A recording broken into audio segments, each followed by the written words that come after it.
But if you have people that are coming from all these different backgrounds and experiences, you're much more likely to have broad differentials and a robust problem-solving environment. And I feel like there's lots of studies out there that just show that diverse groups tend to do better in terms of problem solving and success. So I don't know why in this country we keep shooting ourselves in the foot trying to fight against diversity when in fact it's really what makes this country so great. I feel like our country's special superpower is the diversity, and remain hopeful that we'll have an amazing generation of physicians coming up like you who value this, but we have to keep fighting because I think it's the best way to deliver medical care. Welcome, everyone. My name is Dr. Moss at MedPsych Moss, and you are listening to Life as a Patient Doctor. Today, I have an amazing guest, Dr. Amanda Adeleye, who is a reproductive endocrinologist and infertility specialist.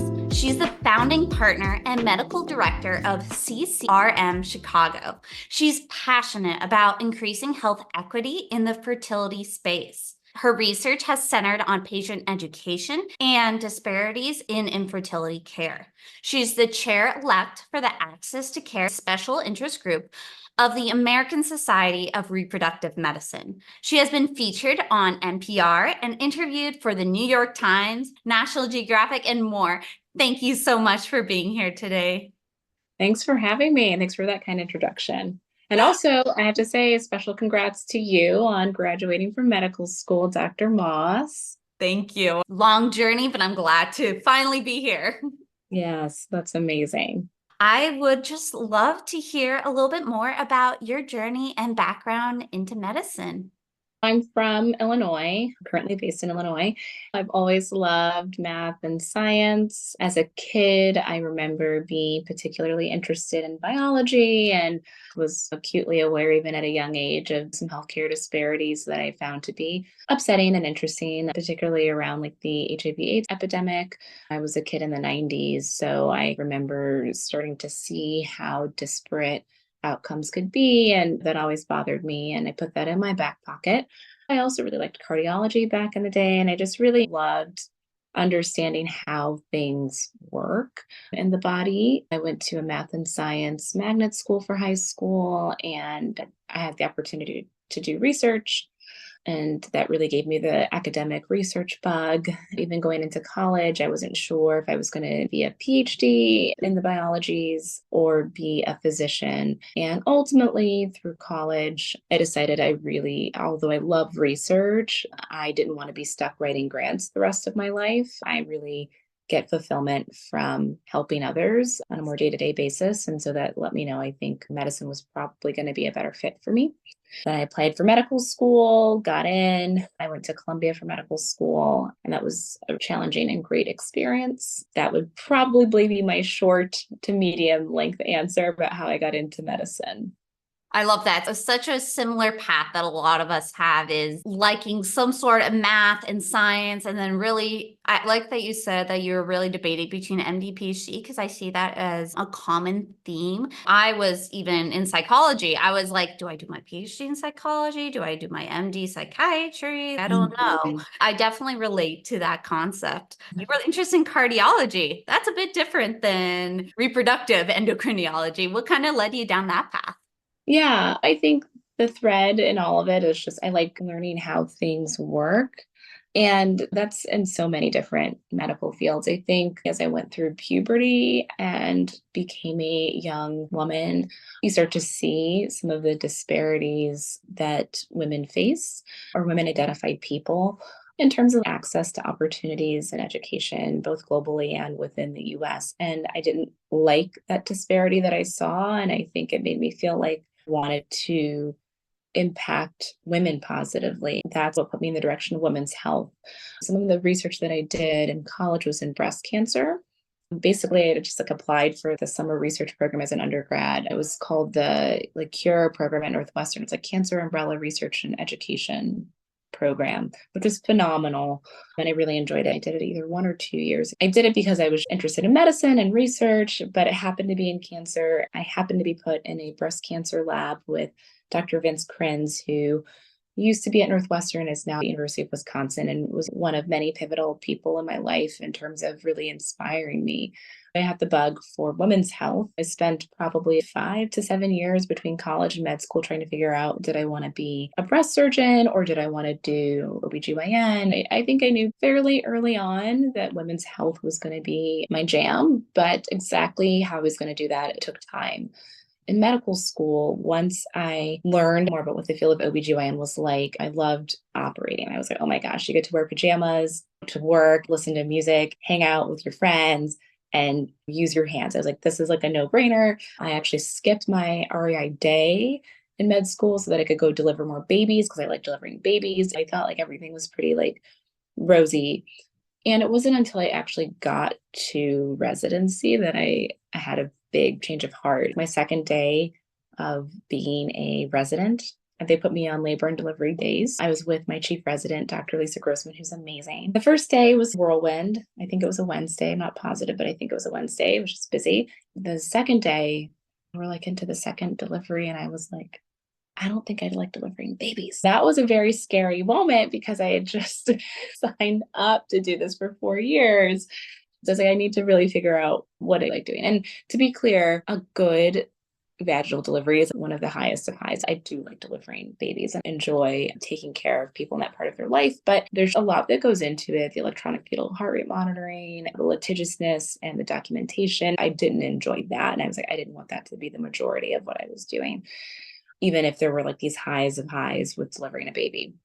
So I was like, I need to find something else. And so then it really got recentered on, hey, ever since I was a kid, I really love science. I love technology. I love using my hands, and reproductive endocrinology and infertility really hones in on a lot of the things I've liked throughout my life. I see that progression, especially in the endocrine infertility. There's a lot of science, a lot of research. That's really interesting. I think it's also really interesting to note that just early on in the residency, you were able to note what your passions are and what not your passions are, and that you were able to still maneuver, and it wasn't hard set as maybe we like to think of it in medical school.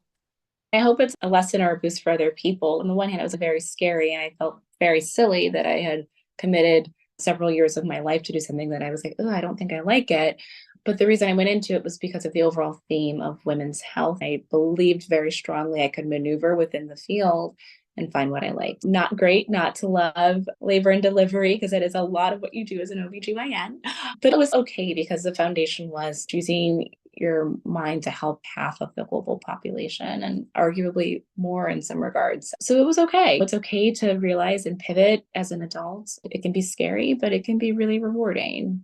Thank you for sharing that, because that is something that I advocate for a lot, is that idea that everyone's path isn't linear, and especially medicine, there's so many paths, ups and downs, and ways that we don't even realize until we're there. I'm interested, what challenges did you encounter on your medical educational journey? I'm not sure that there's anything profound or unique. I'm certainly not the smartest person out there. I work hard, I know things, but I'm no genius. I had to really spend a lot of time studying. I didn't always get things right. I guess I was fortunate that I really like to be challenged. I like to be pushed to my limit. And so I went to pretty competitive high school and pretty competitive college. I didn't do it looking for an easy way into a great next step. I did it because I like to be challenged. Even in medical school, I'd be challenged, but I enjoyed it. So it's a little hard for me to answer. Academically speaking, yes, things were hard, but it's okay because I was already pretty comfortable with being challenged. If I have to think back, it's been a while since I was in medical school, but I think the whole lack of clarity around what that next step is going to be, the ambiguity, I think that was really hard to sit with. Like when you're first or second year medical student, it's okay. Like you're learning the ropes. Columbia was pass fail, and I made some of the most amazing friendships in my life. I'm so grateful for that time. But then it gets to be like your third year, your primary clinical year. And I do remember feeling like every note you write, every step you take, every move you make, am I going home too early? Am I coming in too late? Am I doing anything wrong? And so like that kind of constant worry that every move you make is going to influence your grade, which is going to influence how you match, if you match, which is going to influence where you go. And you're also trying to be a human and a person and maybe meeting somebody and and relationships and all these things. And so I do think that there's a level of kind of constant anxiety as a medical student that I don't have now, right? I have a job that I want. Nobody else is looking at me and examining and trying to make a decision about what I get to do next. I am the person in charge of my life. And I think medical school and also residency are really hard because you don't have as much control, especially compared to age-matched peers. So it's not good to have control taken away in general, but then also to see your friends in other fields who are like, yeah, I'm going on vacation, I'm doing X, Y, and Z. And you're like, I'm afraid I don't get here at 5 o'clock on the dot and I don't write this amazing note that is exactly what my intern resident wants me to write. I may get a pass and not like an honors or whatever. Those would be a couple of the challenges. Thank you for sharing that. I'm hearing a lot of that limited autonomy and kind of struggle with that, the culture of medical education being solely focused on grades or honors. And I really like that you said that you made it. You don't have to be fully stressed about being constantly judged. How have you managed being able to balance now that you have full autonomy? How have you worked to balance your work life? How does that impact selecting your new career? I heard something about maybe having a new work. I think it's hard to find a balance. I know people that do have a really good work-life balance, but you trade one problem for another. I think attending life, it's nice in that you have more autonomy, but you have more responsibility and you're not totally autonomous. I think something I've struggled with throughout is the way we practice medicine. I don't know that there's any country that administers medicine in an ideal scenario, but I do think in the US, given that we don't have a nationalized healthcare system and that there are so many ancillary players, payers, administrative staff. We spend a lot of money on a lot of exogenous things that take away from the physician-patient relationship. And it's something that continues to bother me. And I'm saying that because maybe you get to decide where you work, but where you work, they're going to be concerned about your productivity. How many RVUs are you generating? They might still dictate which patients you can see based on their insurance coverage. In prior employment, I wasn't always able to see patients with Medicaid. That might still continue to be the case because reimbursements are maybe not what they should be, or really they're absent when it comes to infertility. You gain autonomy, there are going to be other challenges professionally speaking. And I don't think it's a matter of moving through your field, going from med student to resident, resident to fellow, or resident to attending.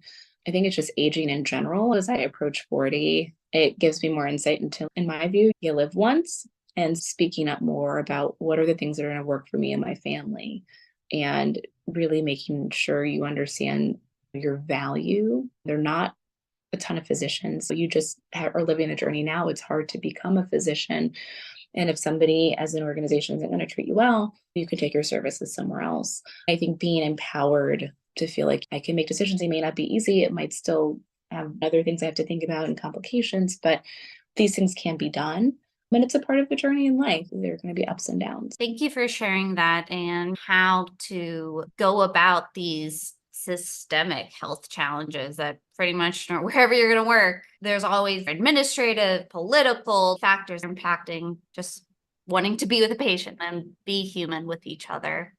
You mentioned that balance with managing relationships and family. Are there any suggestions or advice that has helped you when navigating those relationships while being in a very busy specialty? I mean, I think if you're interested in being in a relationship, finding the right partner. I feel like I'm speaking to the choir, people who are listening, duh, why would you want to find somebody who's not the right match for you? I met my husband when I was in med school. He was not in medicine at all. He was just a very chill and supportive and kind person. At that time in my life, I was pretty picky. I felt like I was living in New York City in my 20s. Life is good. I don't need anybody. I don't need a support system. I was very happy to go through the rest of my life single. I think that was a great place to be because I didn't look for or seek somebody to validate me in some way, right? But this awesome person who's now my husband was just a total bonus and brought so much light, levity, and joy. Things can get really hard and dark when you are in medicine, and particularly a resident when there's a really high concentration and intensity of sick people. I think if you are the kind of person who wants to have a partner, be picky. It's okay. You don't have to be with someone. And quite frankly, there are going to be things that are easier when you don't have a partner. If you do want one, great. If you don't, that's also great. If you're thinking about family building, it's hard to do no matter when you decide to do it. I've always heard that, and I think it's true. I did wait until I was almost done with fellowship, so later than average in the US, but probably fairly average for physicians. I was 30, 31. What? I don't know how old I was. I don't know. I have to think about it. Maybe 31, 2, 3, 4, whatever. Early 30s when I had my first kid. And yeah, it was hard. It's still hard. And now what I tell people is if you do decide you want to have a family, it costs a lot of money. I throw all my resources into childcare because I want my kids to feel loved and safe. So I pour a lot of money into that, a lot of money into date nights. We have standing babysitters to make sure me and my husband can still go out. And that's really important so that we can stay connected when things are very busy and just know you're going to be tired and exhausted. But again, you only have one life. So then I think you can decide if it's valuable to you, if it brings you meaning, it's rewarding and tiring. And I'm still working to find a balance. I don't know if I have it yet. Thank you so much. You provided so many helpful tips, I think, for both people who aren't in relationship and are. I know my husband and I were both in medicine, and it's still hard. And we don't have kids. I want to say that we don't have kids, and it's already hard to schedule date nights or doing stuff that's not medicine together. Sometimes I am jealous of the people who don't have a medicine partner, because then you can actually disconnect from medicine. Thank you for sharing that experience of what it's like to be with a non-medical partner. It's important to show the variety of what it looks like with a partner in medicine, what it looks like without a partner, what it looks like just being a doctor and a human without anyone. That was very validating to hear. You don't need a partner and you can be picky, and that's okay. You can choose your own needs and your own path. That is so important. I know how difficult it can be being a Latina myself, and also being in a marginalized identity going into a specialty like surgery where there are less people that are in underrepresented medicine. I would love to hear, if you're comfortable, a little bit of the challenges or advice you would give to individuals dealing with differences in race or gender. How have you navigated, or do you have any suggestions? I think having a good support system of other people who may experience what you do. Because I'm an OBGYN and currently it tends to recruit more women than men. I hope that changes. I have a good cohort of dear friends who are also OBGYNs and identify as female. And that's important when you're experiencing, misogyny in the workplace. I can text my friends and just be like, oh my gosh, you won't believe what happened. It feels good to have people say, hey, I've been there too. Of course, you don't want your friends to have your bad experience, and that's not what I mean at all. It can be really affirming and validating when you have a negative experience to make sure it's not just you, because I think the world would like to make you feel like you're the crazy one. You're the one who's being overly sensitive. You're the one who's looking for problems where there are none. And that's not true. There are true problems. There's real misogyny and real racism that we experience as providers, colleagues, employees, somewhere in the hierarchy in medicine. It can be really lonely if you don't have somebody to talk to about it. So I think number one, having those groups. So like I said, I have lots of female friends that are physicians, and we've vented in various ways about the misogyny that we've seen in the workplace. And then also, I've always been somebody who likes to reach out to other people of color, particularly Black people, just because in this country, I think that people of color, particularly Black people, have a very unique experience, as do Latinx people, as do Asian people. But I think they're all a little bit different. At Columbia, they have a Black Latino student organization, which was great in college and medical school. And since then, I always try to be involved in some minority medical related group, or make sure I'm networked with other minoritized physicians. There's an Instagram group of Black, female, or just Black doctors, but they're all female right now anyway. And we all still talk about things. And again, there's something about like when you have a bad day and somebody's been, disrespectful towards you, or you feel like you don't know how to make your next move. I don't have all the answers. I'm still trying to figure things out. But man, it's really nice when you can talk to somebody else and say, hey, this is what happened to me. What would you do? I think my biggest advice would be to find a good support system. And you can start off by just saying hello. If you don't know how to do it, if you didn't do any of the identity group clubs or something in college or med school, that's okay. make today the day. You say, you know what, I'm going to go, I see this person across the hall. I think that we might have some similarities. I'm just going to say hi while they're getting coffee. That is a good place to start. Yes, that is such an important thing. Learning how to just suck away any insecurity and just say hello. So many friendships have been built that way for me, of being able to notice something. Oh, that is similar. Or maybe let's just try it. Maybe they'll ignore me. Maybe I'll never talk to them again, but just trying it. I also really like that you said of how meaningful it is to find a support system because it helps you feel not alone.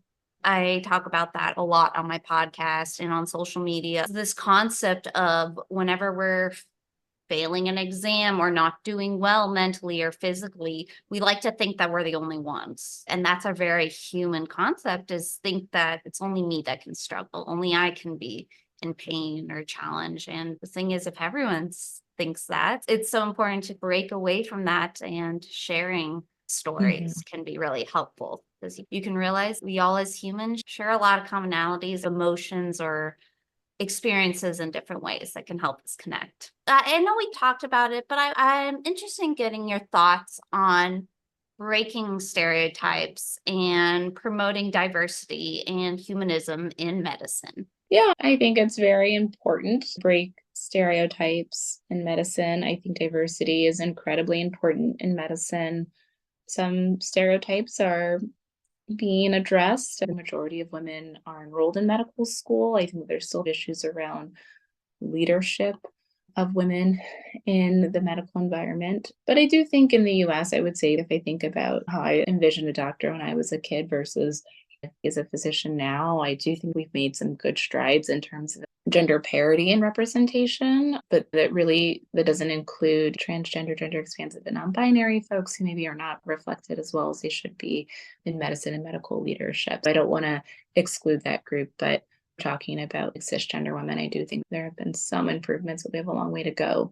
Diversity is incredibly important, and it's unfortunate that I think after George Floyd was murdered, there's all this excitement around diversity. I've been a minority all my life, as have you, and you get to a point where you're like, okay, let's see how long this lasts. It was about 2 to 3 years, and a lot of things are rolling back. Well, it's disappointing, it's not surprising, and I think, unfortunately, the concern that people voices around being in medicine, as in with many other things, it's a meritocracy, and diversity takes away from the merit in all of this. And there's so many reasons why that's not true. But something that doesn't come up as often is that diversity in your medical group, whether that's within a group of physicians, or health providers, or including your staff and nurses and MAs, the diversity is helpful because you can get a diversity of thought. It's not just about how you look to your patients, it's about diversity of thought, right? If you see a sick patient in your office and everybody looks the same way, trained the same way, thinks the same way, you're going to miss that red herring. It's going to get missed. But if you have people that are coming from all these different backgrounds and experiences, you're much more likely to have broad differentials and a robust problem-solving environment. And I feel like there's lots of studies out there that show that diverse groups tend to do better in terms of problem solving and success. So I don't know why in this country we keep shooting ourselves in the foot trying to fight against diversity, when in fact it's really what makes this country so great. I feel like our country's special superpower is the diversity, and remain hopeful that we'll have an amazing generation of physicians coming up like you who value this, but we have to keep fighting because I think it's the best way to deliver medical care. I love that. Especially you mentioned something I hadn't heard of, but it is so important, is just looking at your patient population. Who are the people that you're seeing? If they all look the same, I can see how people can get stuck in certain ways. And then that's how maybe people that go to providers and they miss things, it could be a contributory part. I'm glad you mentioned how important it is for us as healthcare providers to make sure we have a diverse patient population, to see different things, to treat different things, so we're not just stuck in one way. I would love to hear how you feel it is helpful to connect with other patients who maybe look like you or have similar characteristics when it's something physical like race, It's probably easier to see, but especially in the infertility world, do you ever share with your patients that you have kids, or is that kind of touchy? I remember when I did IVF and I was still in the mindset of, oh my God, I'm going to be infertile. I'm never going to have kids. If my provider said it, maybe it would have helped, maybe not. How do you manage that? Yeah, it's a challenge. I do not mention that I have kids, and I'm pretty intentional about that. It was definitely hard to be pregnant and be an REI, and that's like a whole nother story. That's hard, but I fully recognize that my patients are often bending over backwards and turning themselves into pretzels trying to have a baby. For me to be like, oh, my kids do da da da da. It's not the place. It's not about me. And the only time I would bring it up is sometimes I had a short cervix with my first pregnancy. It was really bad and I had to get like a rescue cerclage. And then it was an issue with my other pregnancies, but it's fine. I got a cerclage. If I have patients that have had a history of a short cervix and pregnancy loss and things like that, once in a blue moon, I have said, oh, I had a cerclage and it was fine. And so I really encourage you to talk to a maternal fetal medicine specialist about your history so that you can make a plan about whether or not you need a cerclage. That's probably one of the only times bring up my personal life, but otherwise I miss it. I love my kids. I love that part of my life. It does feel a little bit weird not to talk about it, but that has always been my policy is I don't bring it up because I feel like my patients often are really going through such a hard time. There's a lot of stress and depression in people with infertility. And the last thing you want to do is remind them of something that they don't have.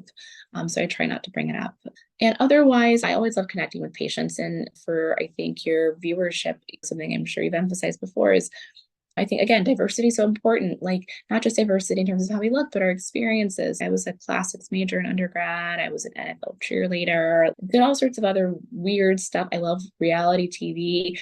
I just enjoy people. And I do try to connect with my patients if we have time. Clinics are not always that long, especially as you're building relationships with them. Maybe you're seeing them for their ultrasounds and whatever makes them happy. I always find, especially during feeling sonograms, so that's where you have a patient in lithotomy, you put in a speculum and you put in a little tiny tube through the cervix into the uterus and you put in salt water. It's uncomfortable, crampy, painful. You pick the word. I learned this from my attendings and just watching them over the years.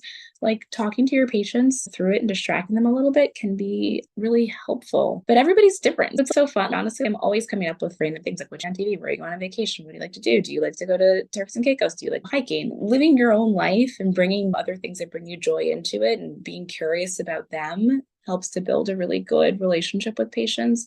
I adore my patients. They're the reason why I come in and do what I do because I don't like documenting. I don't like billing. I don't like any of the other stuff, but I do love my patients. And yes, I think bringing your own uniqueness and joy and the things that make you happy into your practice every day is going to take you far. Beautiful. Thank you so much. That was a really helpful viewpoint because that's something we've talked about before with a lot of different people. When we're considering disclosing, will it be helpful?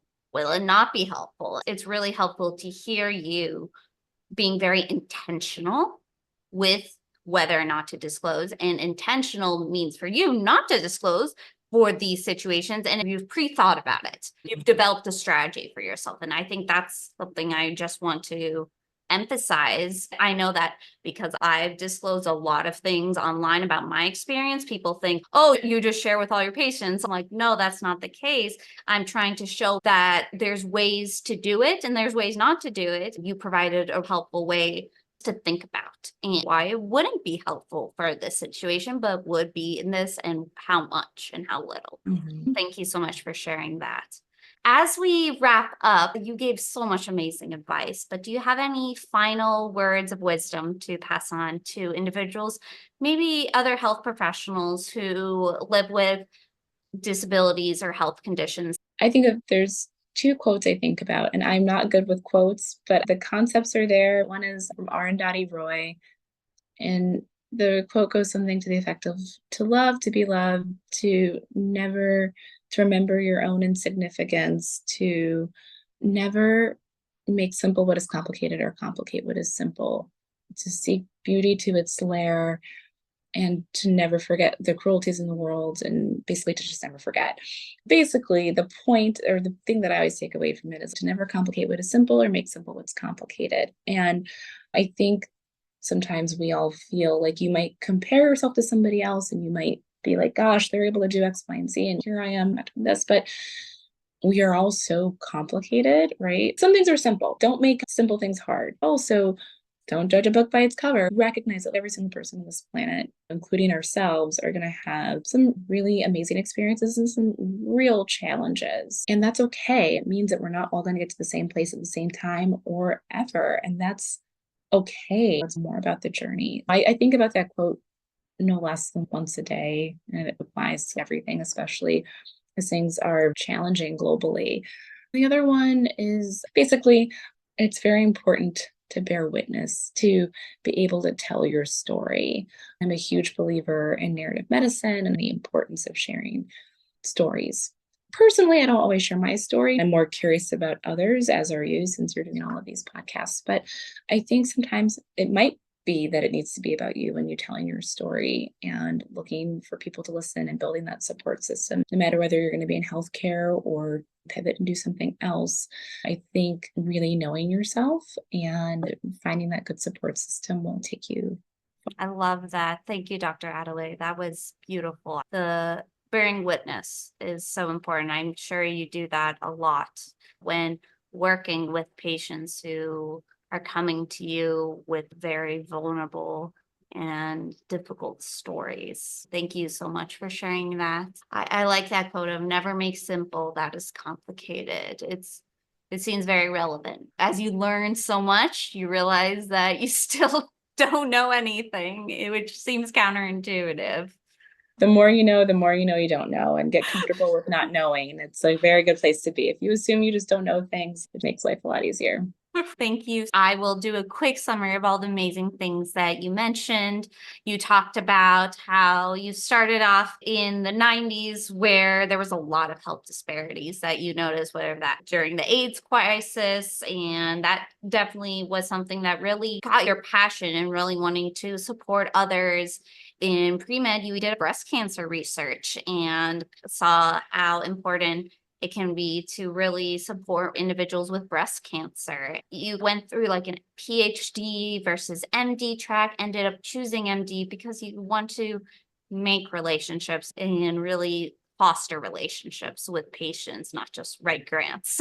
Once you ended up choosing an OB-GYN when you were in residency, just in the first couple of days, you noticed that the typical OB-GYN of just delivering babies wasn't your complete passion, and that was okay. And you told us how important it is to be gentle with yourself and be okay with pivoting. You ended up pivoting to REI, reproductive and endocrine. Throughout residency and fellowship, you ended up having your children. You mentioned how important it was to have your group of people and support system, whether if that was your partner, your friends, your colleagues, just having a support system to when things were challenging at work or in life, you could connect on similarities or challenges, and how meaningful that was to be able to keep going. You also talked about disclosure in medicine and how you navigate and think about when it's appropriate or not appropriate to disclose to patients regarding your own health challenges. Specifically, when talking about reproduction, you've had children, and even though you've had complicated pregnancies and challenges, you were really helpful, I think, of discussing the pros and cons, your thought process. And lastly, you gave us some wonderful advice of how important it is to remember that we are also complicated and we can't just see someone and understand everything. Everyone's going to be so different. And that's why it's so important to be there as humans, as people.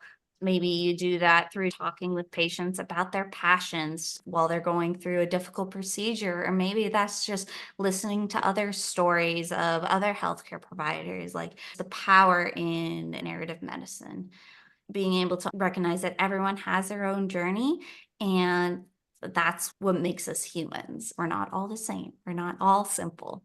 I appreciate you being here. And if individuals want to contact you or follow you, how can they do that? I know you mentioned the Women Black Doctors group. Yeah, if you want to follow me, I'm not really big on social media, but I believe my Instagram handle is like Amanda.j.Adeleye_MD. I think that's it.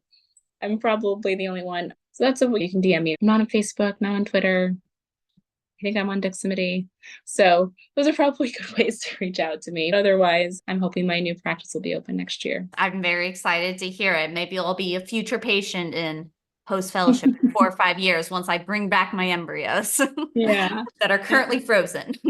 I want to thank everyone for listening in, and I always like to finish off by reminding everyone that they're not alone in their journey. And I hope that these stories have inspired you to remember that if you are dealing with challenges or health conditions, you're not alone. It doesn't have to be the end of your story. It's just a chapter of it. So thank you everyone so much. If you like to hear more of my story or other stories from health professionals, make sure you're subscribed to Life as a Patient Doctor on YouTube or where you get your podcasts. You can also read more about different journeys and stories about my medical school at medpsychmoss.com. We're talking about infertility and REI, so you can see suggestions I have if you're looking to do your own fertility during medical school. Fertility planning, that's what it's called. You can check that out. And if you're going through the IVF process, you can read about my journey with endometriosis. Thank you, everyone.